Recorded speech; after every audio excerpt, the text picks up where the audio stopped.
Hello to all the people that's not watching my live stream.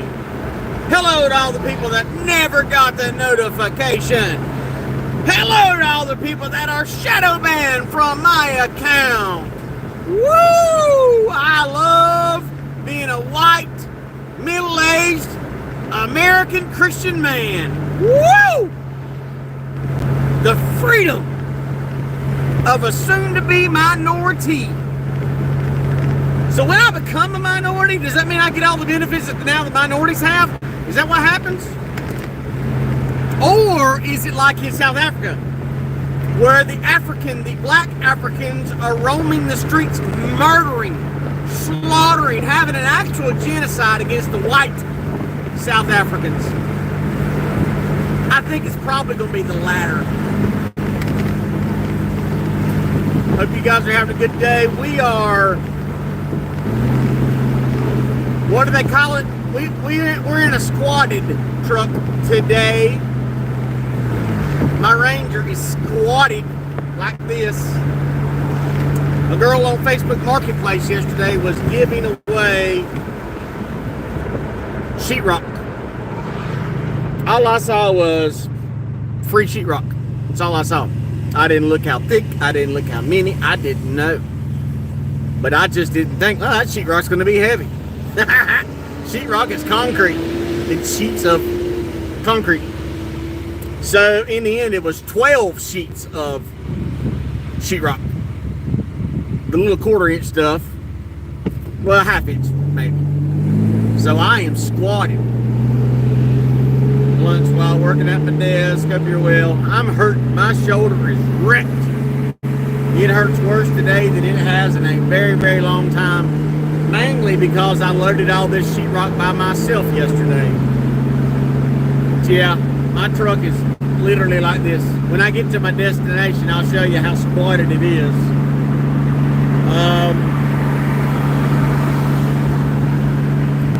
I'm trying to learn how to be thankful in all things, just as the Bible says. That's hard to do. Hard to do. But I keep trying to be better. Stopped in and seen one of my oldest friends yesterday, my buddy John. We used to hang out every day. I think he said he's 69 now, and he's a young 69. One of the smarter guys that I know. We have a total different path in life. He did the college thing, went corporate, ran about 100 Bojangles restaurants, district manager, and then got an offer from KFC, from Kentucky Fried Chicken, to go in and revamp all theirs. So he left a dream job at Bojangles. He goes to KFC, turns the place, fire him, unceremoniously cut his wheels from underneath him. So he went from dream job to a greener pastures on this side, and they whacked him. It totally put his life into a tailspin. Never lost his house, but that change from losing his career aged terribly. He aged like 2 years overnight, because that's a lot. Going from dream job, not what I'd say a dream job, but security to nothingness. So, went visiting him yesterday, and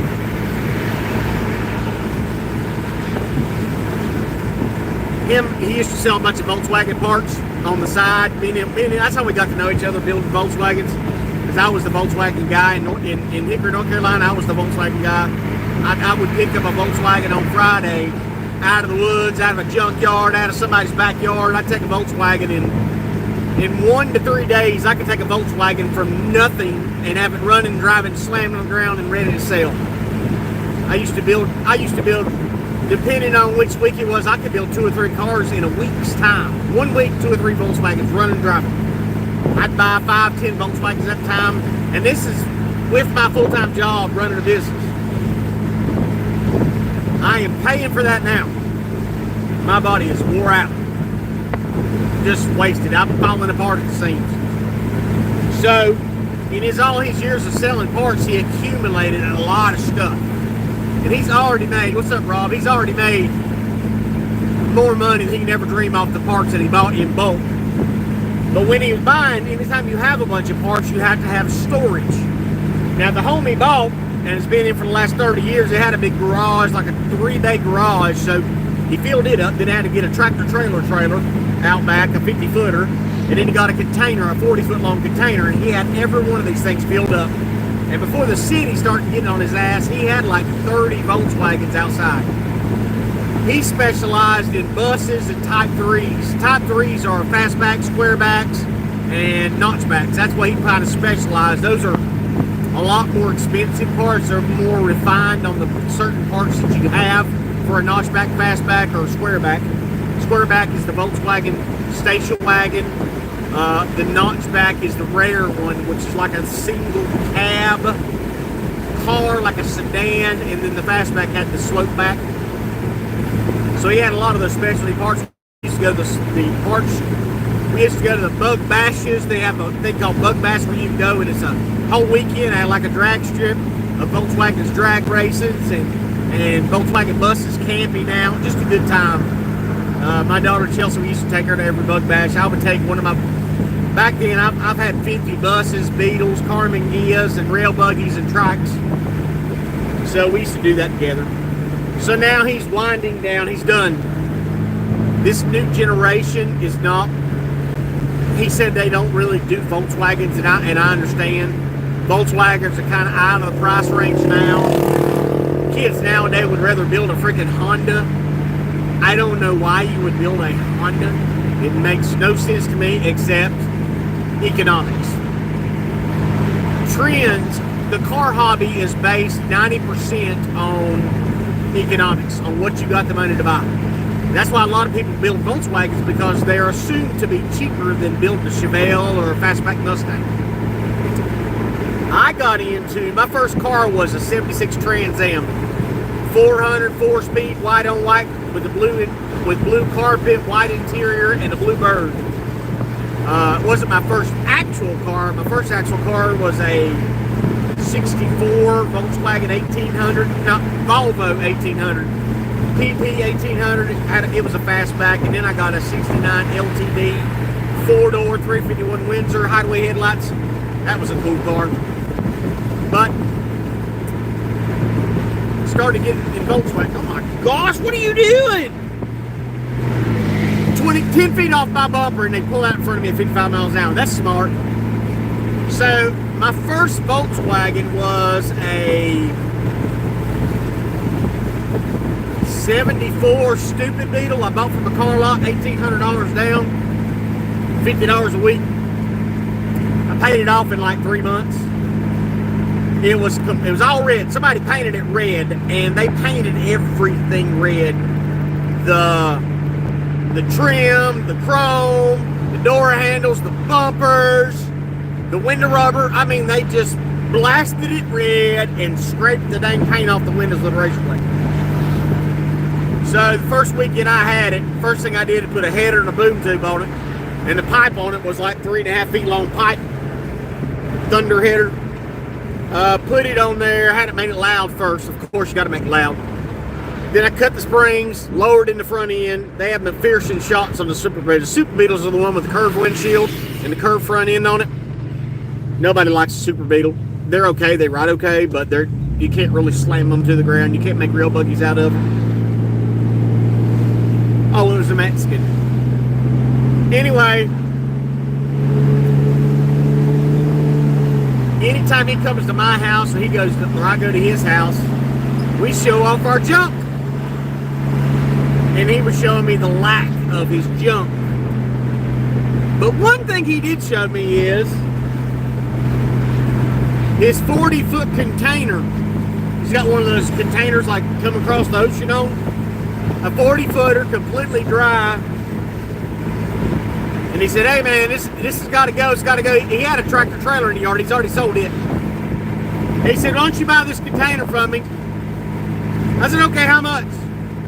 He said $800. That is a deal. The cheapest 40-foot container near me, they go for about $3,800 to $4,000. $3,800 to $4,000 is how much that container goes for. So I pulled the trigger today and told him, okay, I'll take it. $800. Now I got to figure it out. Got to have a place to put it. I got a price to haul it, $600 to haul it. So I got to come up with about $1,500 to pick it up and move it. Got to find some place to move it. I could probably figure that out, where to move it.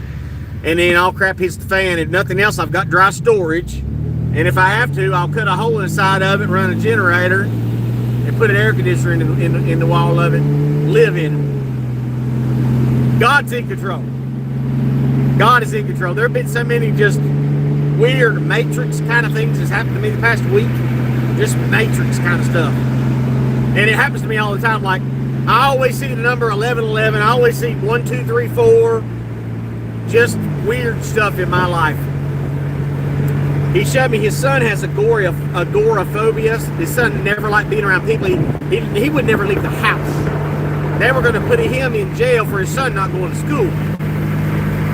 So John used to do my books. He's an accountant as well. That's what he got a degree in, is accounting. So he'd always do my books. And he would see the ungodly amounts of money that I made mowing grass, and I used to mow his grass too.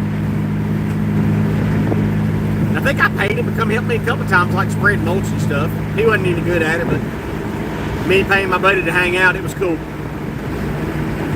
So he got his son into mowing grass. And his son bought this, on his credit, of course, this massive, big dog lawnmower. I don't like them, but it was a nice mower. I'd never seen the new ones. The old big dog lawnmowers, the guys, I think like 30 miles from where I live at, invented the big dog mower, and the catch of the big dog was it's the fastest Z mower on the planet. It's like 30 miles an hour. It could cut grass. Sounds crazy, but that was the advertisement. You can't cut it good at 30 miles an hour. But anyway, bought him a big dog lawnmower. Never seen one since they changed the blue to orange and black. Never seen one. And then the very same day I see that, when I go down the road, boom, there's another big dog lawnmower. Just weird stuff. A lot more things than just that. I just can't bring it up now. So I have procured a container for $800. Now, if I couldn't come up with a place to move it, guess what I can do? I can sell it, because the company I talked to that's going to move it for me, I told him what the deal was. He said, man, that's a steal. He said, we got them on our lot right now on sale for $3,800. So if you're getting it for $800, you're practically getting it for free. So, cowabunga, dude. Thank you, Jesus. I'll be about broke. I've got the set of stairs at a storage facility. So I've got to measure the stairs. I've got 2 ladies inquiring about buying them. And hopefully, if I can sell the stairs to one of these 2 ladies for $1,200, that pays almost for the container. I'll be in it at $100. Score! Score! So, yeah, that's good news. That's good news. So I've got to go now, and God, I should have stayed in that lane. People just cannot drive anymore. People, I don't know, they cannot drive, they just don't put any effort into doing it. Wow. Anyway, I got the golf cart running the other day, and I couldn't figure out why I had no throttle. Well, the clip came off of the throttle. It wasn't pulling full throttle. So I got the throttle working, and to get it working, I had to pull the seat off of it and ride it, sitting on the side of it, taking my hand and manually working the throttle. That's pretty dangerous. when I did that, the accelerator cable come off, and this has got a spring that holds it shut, and then when you throttle it, it pulls against the spring, which engages the throttle. So when the throttle cable come off, the spring no longer is working, and it just went wide open. So I am riding the golf cart through the woods, knocking down trees about that big around, and I finally had to run it up in the back of a boat to get it to stop, and then it wouldn't crank back up. So I haven't diagnosed that problem yet. I'm going to have to tackle that someday soon, because I need the golf cart working for what I got to do. But right now, I've got to go get this sheetrock, 12 sheets of it. Probably ain't worth the gas it took to go get it. I got to put the sheetrock in the dry, and it's been raining on and off today. Finally got this skid steer back yesterday off that job. That was a pain in the butt. The guy had to limp it on there with one track working. It took him about 20 minutes to do it, but I knew it would be a big deal. I was hoping he was going to come out and fix it. I tried to study up on that Tobauski tractor, track loader. I tried to Google up on it to find out how to fix the track that came off, but they don't have a nut bolt adjuster like a lot of the old ones. The old ones has got a bolt that you hold in, and you can pull the adjuster wheel, the tension wheel in and out. It didn't have that. This one, the tension is grease. So when you want to tension up the spindle to tighten up the track, you just fill it full of grease. So when you have to take the tension off to get the track on, you open a valve up and the grease just shoots out of it. And that guy's like, "Oh well, we can't move that track. That thing's 1,000 pounds." And I was like, "What?" He said, "Yeah, that track's 1,000 pounds. You'll never get it moved." I was like, "Dude, I've been picking that track up all day yesterday, and I about had it back on by myself." He said, "What?" I said, "Yeah, I picked that track up." He said, "The track's 1,000 pounds." And then he didn't believe me. And then I picked the track up, and he's like, "How did you?" Yeah, pretty shocking. Here my old ass is picking up 1,000-pound track. Now, I didn't deadlift it straight off the ground, of course.